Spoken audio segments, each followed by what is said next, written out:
Okay, so recently I was watching a Dateline episode, and the episode is called After Midnight. So this was about a crime that had to do with a boyfriend killing a girlfriend on a college campus. And now I didn't go to this college. I'm not from this area either, but the way that I'm connected to it is my roommate actually went to the college, the same college where this girl was murdered at. Um, so he didn't attend at the same time, but I think it was like a few months after it happened. I think that's when they attended.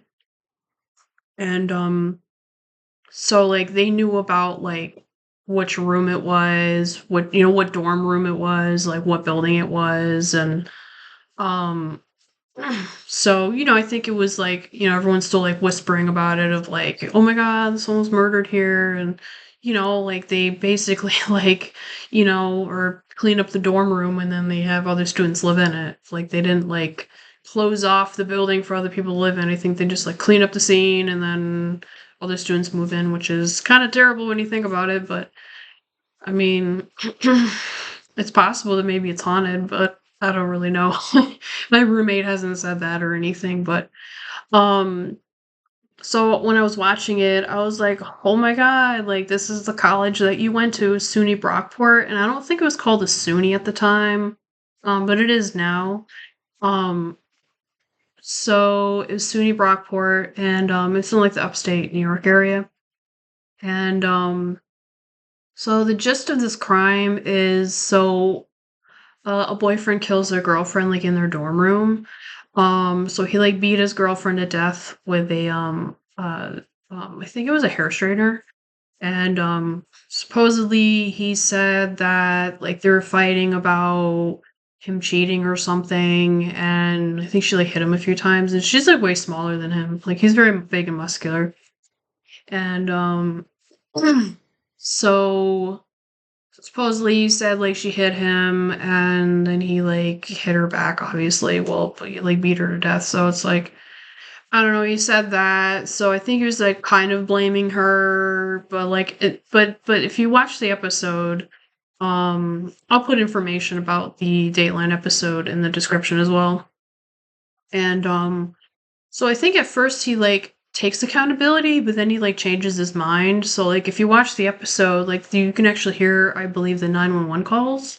So he actually called 911. He didn't he did what he did, and then he kind of fleed a little bit, but I think he went to work or something. I think he did it and went to work. Um so yeah, I think in the 911 call you hear that he's calling 911. I think after he called his mother, and then I think then his mother called 911. I forgot the sequence because it's been a little bit. Um so so I think he admits to doing it. He admit to beating her, and then he goes into asking what kind of punishment he would get for it, if he would get the death penalty or something like that. And it was so then, later, I think the police went to him, picked him up, and then they questioned him. And I think he had, I don't know if he had blood all over his shirt or anything like that, but he was wearing, a white shirt if you watch the interview in the episode. And, so it's he took accountability, and then as soon as he gets, interviewed, he's kind of, blaming her, by saying, "Oh, she was fighting with me, she thought I was cheating when I wasn't," and, um but just a little bit of a backstory. So the girlfriend's name was Alex. I think Kogut. I'm probably saying that wrong. And then the boyfriend's name is Clayton Whitmore. So they were not attending the same college. I think he was actually going to Utica College, I think is what it was called. So they both went to different colleges. So he went to visit her, and then I think before they even went to the dorm room before he, killed her, I think they got in trouble, or he got in trouble on her campus for having um drinking underage, I think, on campus. Um so then it just seemed like something was off. If you look at the text messages they had before he went to visit her, you could definitely tell he doesn't really say a whole lot, and I think he like, holds in his anger, well, but not really. If that makes any sense. Um, I don't know. So um that's just the vibe I got. The vibe I got was just like he doesn't say a whole lot and just kind of holds back his anger. Like maybe kind of behaves a little bit with Alex. Um I don't know if there's any signs of her getting like abused like before he killed her. I'm not quite sure. I don't think there was a whole lot about that. And so I think he was like a hockey player at his college, I believe, and then I think she was like a former swimmer in high school. I'm not sure if she continued that in college as well. I know that she was like a swimmer in high school, and then he was a hockey player, and I guess supposedly like he was like pretty popular, and she was like really like surprised she got chosen by him to for him to date her. So I guess he had like a lot of girls lined up or something. I'm not quite sure, but I guess he would like drink really heavily at parties, and like I think he like whipped out a knife one time and was like really violent and crazy. And I don't know what this girl saw in him. Like maybe it's because he's good looking. I'm not quite sure.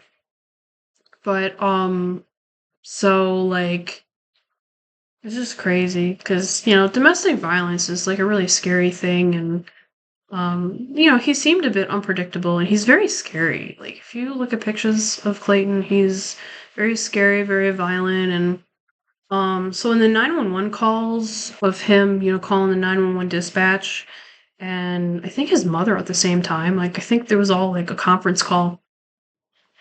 And then I think the police were on there too. So I don't know. It was just like a bunch of calls all at once.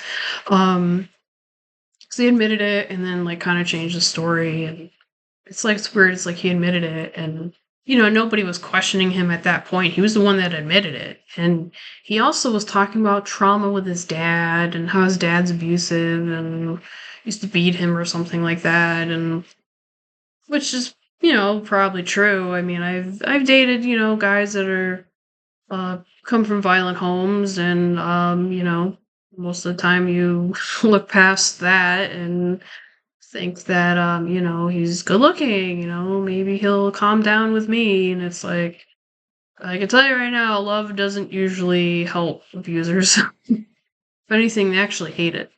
They hate it when you try to be all loving to them. So but anyways, yeah, so it was just crazy that my roommate went to this college, and I just so happened to be watching the episode of like a college they went to.